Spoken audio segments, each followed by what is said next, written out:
Saline কাণ্ডে ডাক্তারদের উপর দায় চাপানোর চেষ্টা কেন? এরই প্রতিবাদে আপনারা শুনলেন যে জুনিয়র ডাক্তারদের তরফে যে কর্মসূচির কথা ঘোষণা করা হয়েছে, আগামীকাল সকাল 8টা থেকে মেদিনীপুর মেডিকেল কলেজে কর্মবিরতির কথা ঘোষণা করা হয়েছে জুনিয়র ডাক্তারদের তরফ থেকে। অন্যদিকে স্যালাইন কাণ্ডে সাসপেন্ডেড ডাক্তারদের বিরুদ্ধে আরও কড়া পদক্ষেপ। প্রসূতি মৃত্যুর ঘটনায় সাসপেন্ডেড চিকিৎসকের বিরুদ্ধে থানায় অভিযোগ। মেদিনীপুরের কোতোয়ালি থানায় এফআইআর দায়ের।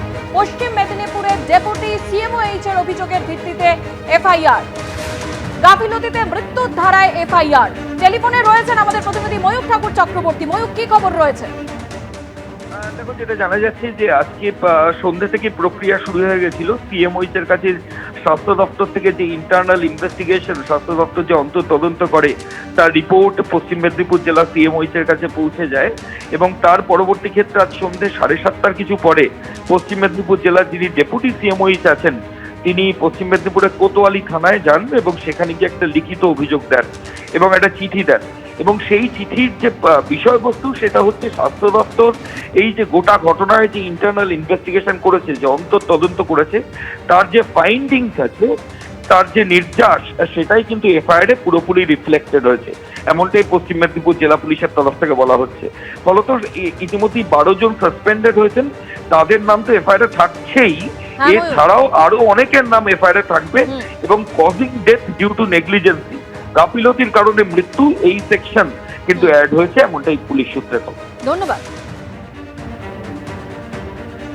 ভয়ার ন্যায় বিচার, এই গোটা জিনিসটাকে যাতে ধামাচাপা না পড়ে যায়, এই গোটা জিনিসটা থেকে মোড় ঘুরিয়ে আরএল, ডাক্তারদের গাফিলতি, আশফাকুল্লাহ নাইয়ার ওপর চাপ সৃষ্টি, এই সমস্ত কিছু করার যে প্রক্রিয়া দিনের পর দিন এই সরকার করে চলেছে, সেইটিকে এই অভয়ার ন্যায় বিচার থেকে যাতে কোনোভাবে মোড় না ঘুরে যায়, সেই জন্য আমরা শিয়ালদা কোর্টে 18 তারিখ একটি জমায়েতের আহ্বান জানাচ্ছি দুপুর 1:30 নাগাদ।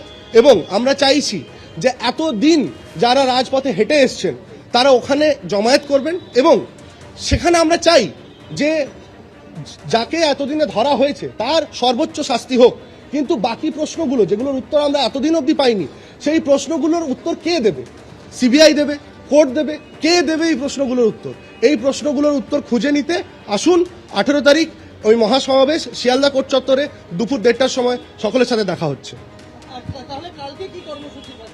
কালকে আমরা WBJDF এর তরফ থেকে একটি প্রতিনিধি দল সকালবেলা মেদিনীপুর মেডিকেল কলেজে যাব, সেখানের পরিস্থিতি দেখব এবং সেখানে যাদের সাথে এই ধরনের ঘটনা ঘটেছে, যে 12 জনকে ওনারা সাসপেন্ড করেছে, তাদের সাথে আমরা কথা বলবো এবং আগামী কি চিন্তাধারায় তাদেরকে কিভাবে এখান থেকে বের করে আনা যায়, তাদের উপরে এই যে রোষ যেটা পড়েছে সেটা থেকে তাদেরকে কিভাবে মুক্ত করা যায় সেটা নিয়ে আরো চিন্তা ভাবনা করব।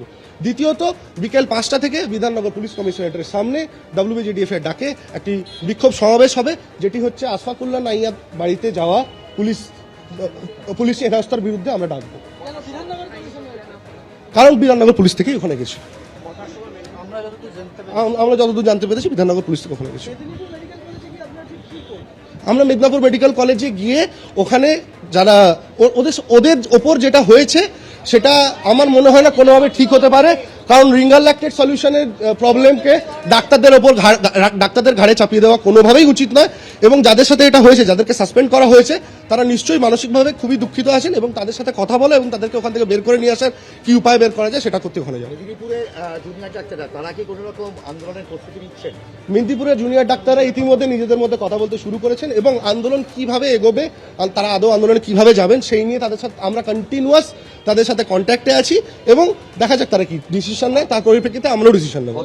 দুদিন আগে মেদিনীপুরের সিনিয়র রেসিডেন্টরা এবং সেখানকার বেশ কিছু সিনিয়র ডাক্তাররা তারাও ওখানে বৈঠকে বসেছিলেন এবং তারা সরকারি যে পদক্ষেপ তার কিন্তু তখনই তারা গলা উঠিয়েছিলেন এবং সেই নিয়ে কিন্তু সেখানে একটা গণ্ডগোলের সূত্রপাত হয়। কি বলবেন, মানে আগামী দিনে কি কোনো রকম মানে নিপীড়ন নেমে আসতে পারে? আমি এই ধরনের যে জিনিসপত্রগুলো হচ্ছে ডাক্তারদের সাথে, আমি এইটা বারবার আজকেও বহুবার বলেছি, আমাদের বাকিরাও বহুবার বলেছে, এর আগের প্রেস কনফারেন্সেও আমরা পরিষ্কারভাবে ব্যক্ত করেছি যে এই সরকার এখন ভিন্ডিকটিভ মোডে চলে গেছে। এই সরকার এখন জাস্ট রিভেঞ্জ নেওয়ার জন্য ডাক্তারি আন্দোলন প্রতিহিংসার রাজনীতি করছে এই সরকার এবং এই সরকার চায় যাতে আমাদের সর্বোচ্চভাবে কোনো না কোনোভাবে ক্ষতি করতে। মেদিনীপুর কোতোয়ালি থানায় ডেপুটি সিএমওইচ এফআইআর করেছেন চিকিৎসায় গাফিলতির 12 জনের বিরুদ্ধে। আমি একদম পরিষ্কারভাবে বলতে চাইছি, ইনভেস্টিগেশন কমপ্লিট হয়নি। পোস্টমর্টমে পরিষ্কারভাবে লেখা আছে যে এখানে প্রসিডিউরাল কোনো দোষ ত্রুটি হয়নি। কোনো অ্যাডমিনিস্ট্রেটিভ পদ থেকে যদি কোনোভাবে বিরূপ কোনো মন্তব্য হয়ে থাকে, তাহলে আমাদেরকে সব থেকে প্রথমে এটা ভাবতে হবে যে তার ওপর কোনো ওপরি মহলের চাপ ছিল কিনা।